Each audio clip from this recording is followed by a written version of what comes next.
Nelson Jordan. I'm Chris Nelson. If you haven't not done so already, please go ahead and subscribe to our YouTube page, follow all of our social media pages, and listen to us wherever you get your podcasts. Today, we are going to be discussing the New York Liberty electing not to renew the contract of head coach Sandy Brondello after spending 4 seasons at the helm there and a first-round playoff exit to conclude that time this year. Jaxon Dart starting at quarterback against Los Angeles Chargers this coming Sunday. Oklahoma State firing head football coach Mike Gundy after over 20 seasons, just 3 games into his 21st season. And Major League Baseball will be implementing an automated balls and strikes challenge system for the 2026 season with 2 challenges per team and additional challenge per extra innings, with those 2 challenges rolling over if not used into games that go into extra innings. So Nelson, let's go ahead and lead off with Sandy Brondello being fired as the head coach of the New York Liberty. Essentially, they chose not to renew her contract. And what are your thoughts on her tenure there, career to this point, and that decision being made?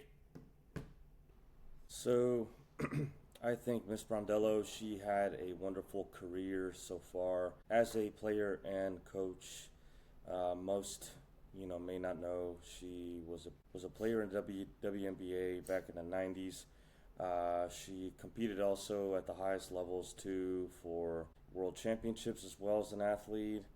And then she started her coaching career, at least her head coaching career, with the Phoenix Mercury. And she led her Phoenix Mercury every single year to the postseason, 8 straight postseasons. And then after that, she did take a break. She went over to coach the Australian women's basketball team, the Opals, where she also did take those ladies, and they did medal in the Olympics and in the World Championships. And then she joined New York Liberty, and she brought that program back. At the New York Liberty themselves, they went up to 2 finals appearances. Straight finals appearances in 2023 and 24, and she won her championship for the New York Liberty in 2024. So for her to be justifiably fired after all that I mentioned, something isn't adding right. You might be able to shed light to that way more than I will, but something's not adding up, especially with all the players who have backed her up since, she's been with the New York Liberty, since then. The star players like Brianna Stewart, Jenquel Jones, Sabrina Ionescu, all of them got hurt last year. And those are some, all-stars on their team, if not powerhouse players. And, to me, again, it just doesn't make sense why she got fired. What's your take? Yeah, I definitely feel differently on that. And before I get into that, I just wanted to clarify on some things you said. Her actual first head coaching job was with the San Antonio Silver Stars back in 2010. That was the first opportunity she had to be a head coach in the WNBA. She had been an assistant there for the previous 5 years, which is how she started her coaching career after a couple years after her playing career had concluded. And in terms of coaching Australia for the Olympics as well as in Worlds and some other things, she actually did that in addition to coaching in the WNBA. She was doing both at those points in time, as we see a lot of coaches do across sports with, Olympic sports and so on and so forth. That being said, everything else you said is spot on, very true. I don't feel the same about them moving on from her as head coach. And look, we know how good of a coach she is. You did mention about her going to the playoffs every year with the Phoenix Mercury. A lot of that had to do with how few teams were in the WNBA at that time. That's not to take away from the successful job she did. She took over that team and immediately won the championship in her first season. We know how good of a coach she is and capable of being, but they had some rough years there where they were a bad team who got bumped in the first round and really almost made the playoffs by default. But she did bring them back up and did well. Look, with the Liberty, in terms of this season, obviously, she'll forever be a New York Liberty legend. She won a championship, their first championship as their head coach, so she's forever going to be ingrained in the memories and well wishes of Liberty fans. But at this point in time, when you had the 2 successful seasons you had, going 32-8 back-to-back years, going to the WNBA Finals back-to-back years, getting your redemption and winning the championship last year, you come into this season as defending champions, and you have players like Brianna Stewart, who's a top 5 player in the WNBA. You have a Sabrina Ionescu, who is a top 10 player in the WNBA. That team is so talented. Chelsea Gray at point guard is one of the best defenders in the WNBA.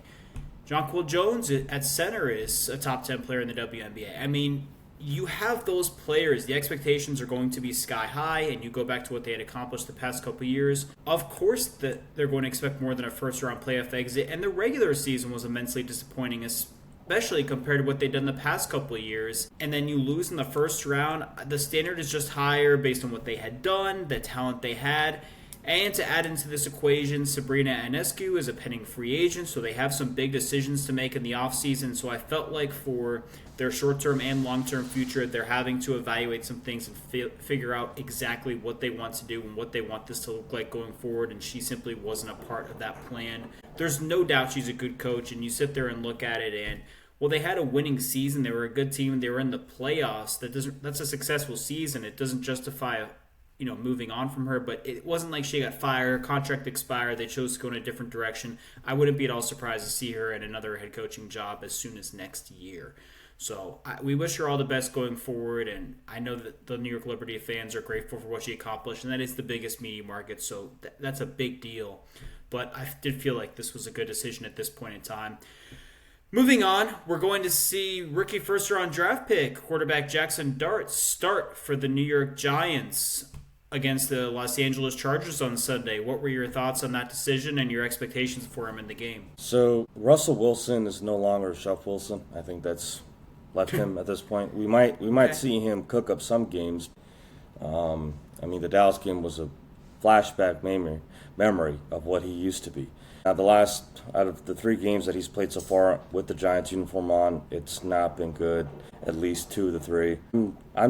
I'm really utterly confused with this move. This move seems to be either Daboll trying to save his job, maybe, for the rest of the year, which, not granted, I think coming into the season, I think I made a statement where I think they need to give Daboll the whole year. I just don't think you can let go of the coach, bring an interim coach, and then decide to put Jaxon Dart in a position where he's not going to have any, at least leadership from that standpoint. At least we don't know who the next person would be. And we've seen Jaxon Dart with some plays that he's been coming in his packages, but, they've all been, run plays and RPOs maybe. But it doesn't make any sense to me at all. I get it, the New York crowd and the New York media, they are very, very, passive-aggressive. They are tired of Daboll. They are tired of the franchise. It's clear and obvious. But just because you have a first-round rookie pick in Jaxon Dart doesn't mean that you should throw him into the Wolves. The next 4 games that you are expecting Jaxon Dart to be thrown into, out of your own wish, I should say, 2 are on the road, 2 are home, but 3 of them are against the LA Chargers, Philadelphia Eagles, and the Denver Broncos. They play the Philadelphia Eagles twice in 3 weeks. So 2 of the games are against the Eagles, which is a weird schedule. No, they are playing. They're playing the Carolina Panthers. They played the Eagles twice in a 3-week stretch. They are playing the Carolina Panthers. You look at the 4-week schedule. They're playing Carolina right after. They are playing the LA Chargers. And then they play the Eagles, then someone else, then the Eagles again. Well, that might be the 5th game. Yeah. I was talking about the 4 games. So either way, long story short, out of those 4 games, they're playing 3 top 10 defenses. 1 was in the Super Bowl last year. So why would you throw him into the lines then essentially now? It did not make any sense. At least from both of us, we thought that, okay, well, Russell Wilson, he'll get the majority of the season. And then maybe you bring in a Jaxon Dart towards the tail end of the season, let him get a couple of games and some experience. But this is just New York classic. Especially under Daboll. And I don't know what's his motive behind it, to be very fair with you. What's your take? Yeah, I hate that they're throwing him to the Wolves as well, and I just feel like you brought in Russell Wilson as a free agent quarterback who did not have a great season last year or the past few years, but he did have, on the whole, a really good season last year, and you're going to take your chance on him and have him run your offense. If you're going to make that decision, I don't understand why you draft Jaxon Dart in the first round, and even if you're going to do that and you want him to sit a year behind Russell Wilson and that's the plan, then follow through with that. If you want to take this quarterback in the first round, then if that's your plan, then don't go sign Russell Wilson. Draft Jaxon Dart and go start him the whole season. After 3 games, making this decision makes no sense. He may as well started those 3 games, but you said it, they're throwing him to the Wolves. The Giants' schedule as a whole is a murderer's row. It's not like those first 3 games were easy. They had to go on the road to Washington and play a team that won a dozen games last year and was in the NFC Championship. Then they had to go to Dallas to play a talented Cowboys team on paper. Then they had to play the 3-time defending AFC champion Kansas City Chiefs, who have run roughshod over the league outside of last year's Super Bowl. You mentioned it. They have to play the Eagles twice in 3 weeks, and they not only played in the Super Bowl, they won the Super Bowl in dominant fashion. I mean, that Eagles team last year is as good a team as we've seen in a long time, if not ever. And so, even playing the Panthers, for how bad of a team we expect the Giants to be, could be a tough matchup. I'm not sure where that game is, but if it's on the road in Charlotte, I mean, a rookie quarterback in that environment, I'm not saying they have a great home field advantage there, but it'll be lining up. I'm sorry. It's the New Orleans Saints. So they're playing LA, New Orleans, followed by Philly, Denver, then Philly, in that order. Is the game in New Orleans? The game is the game. That game is, yes, in New Orleans. I don't care how bad the Saints are. The Superdome is as loud a stadium as there is in sports, and those fans are nuts. I mean, you're a rookie quarterback going in there and having to communicate. That's a nightmare scenario. And they do have some talent on that defense, like Demario Davis, who, a veteran who's solid. So Cam Jordan is still there. We can keep going through the schedule. It doesn't seem ideal for Jaxon Dart, but if they wanted Jaxon Dart to be the starting quarterback, start him. And it just feels to me like Brian Dable should not have been brought back as head coach this year. We've said it.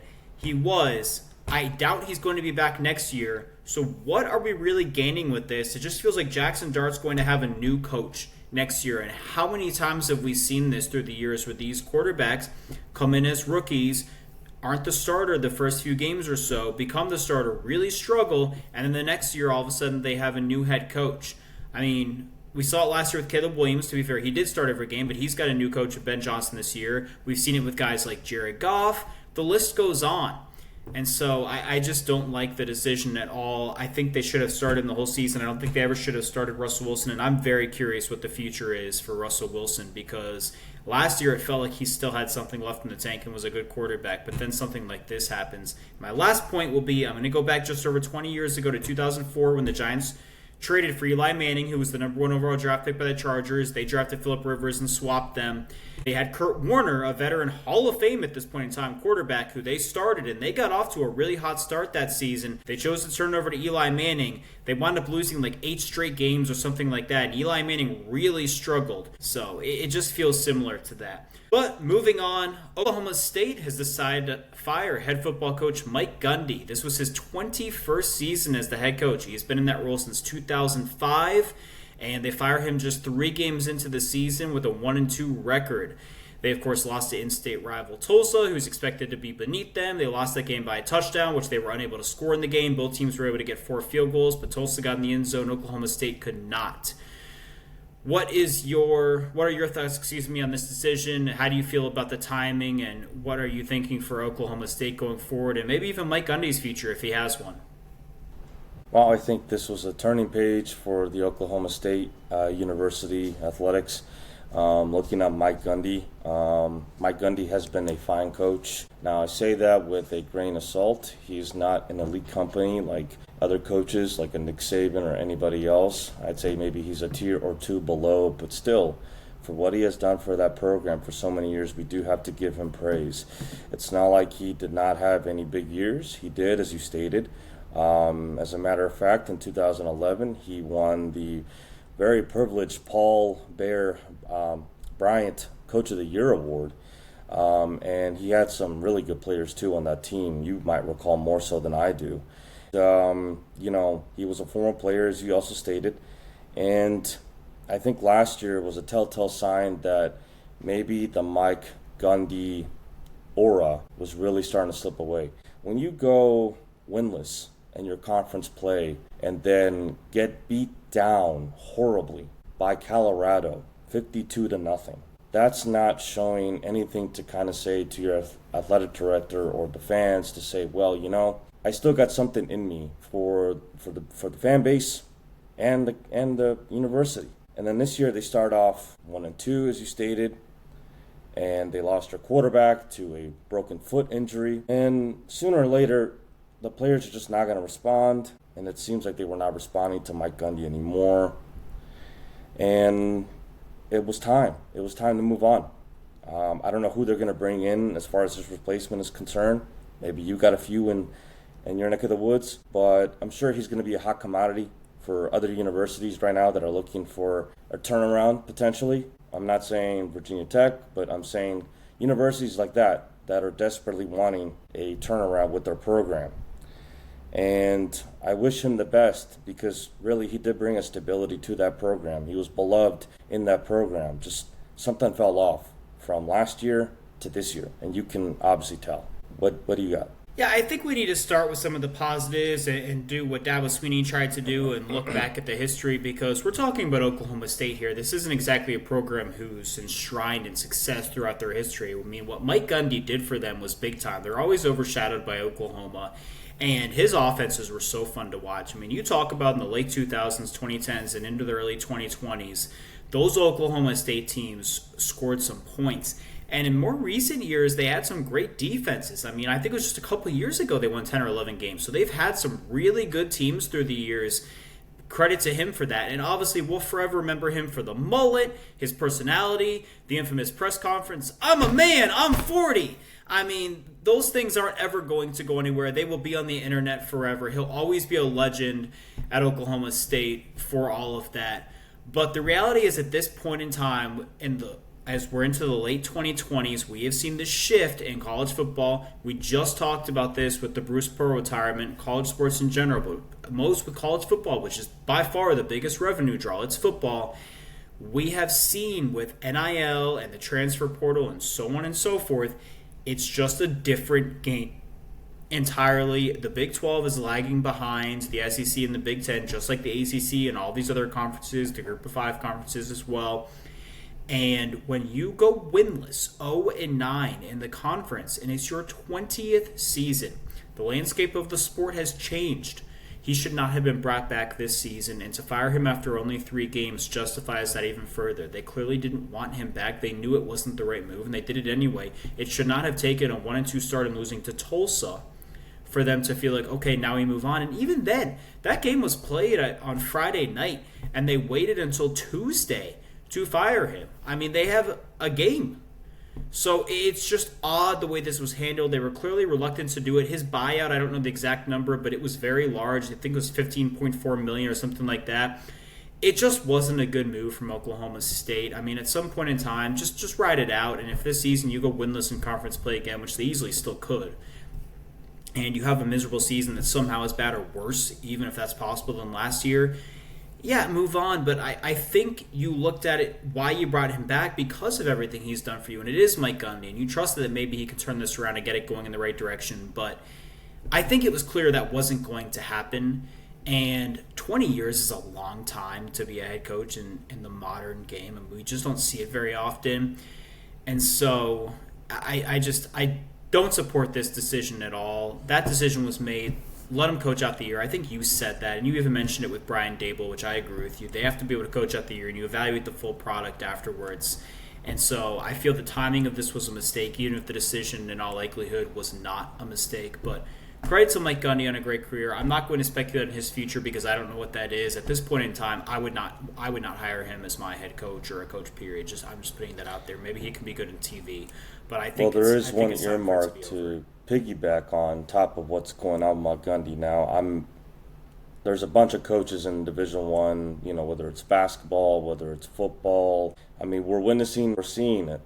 And the great Nick Saban said clearly, especially about Dabo Swinney, if you're not going to get up to par with NIL and how this is going, this is just a microcosm. They're going to start falling off like dominoes. The originality of being able to be a coach that can recruit, and that's what Mike Gundy was. Go into your house, recruit your sons, show them a great program, and would be at bat for you and fight for you, even though there were some rough seasons in between.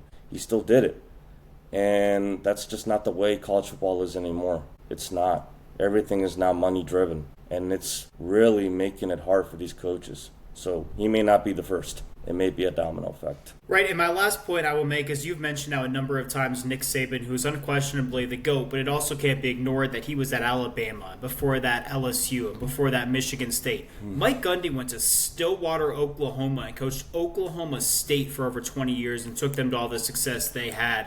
That's different. It's not the same thing. He wasn't doing it at a prominent program. He did it at Oklahoma State, so he has to be given credit for that. And I know the fans, Absolutely. when they're able to sit down and look back, will appreciate it, even if right now they're probably not so hot on him. So, Major League Baseball for next season in 2026 is going to implement automated balls and strike system. Get 2 challenges per game for 9 innings and an additional challenge per each extra inning. And if you don't use one or both of those 2 challenges during the 9 innings and the game does go to extra innings, they will roll over. What are your thoughts on the implementation of this system? I love it. This should have been since many moons ago. Seriously.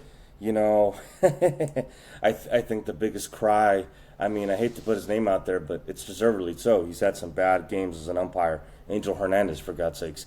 But no, in sincerity, there was technology. It's been out there. I mean, we see it in the U.S. Open. We see it in some of these tennis cups. The NFL with the short NFL yardage. just started using it, as you stated, this year. I mean, it doesn't take that long to figure out if it's going to be a good pitch or a bad pitch, or if it's a first down, whatever you want to call it. Use the technology towards the advantage to keeping the game fair. Yeah, we've said that's what we want. Fairness. Honestly, fairness. I get it. You have an umpire there, and we need to still have an umpire just because it's, one, the emotion of the game, the flow of the game.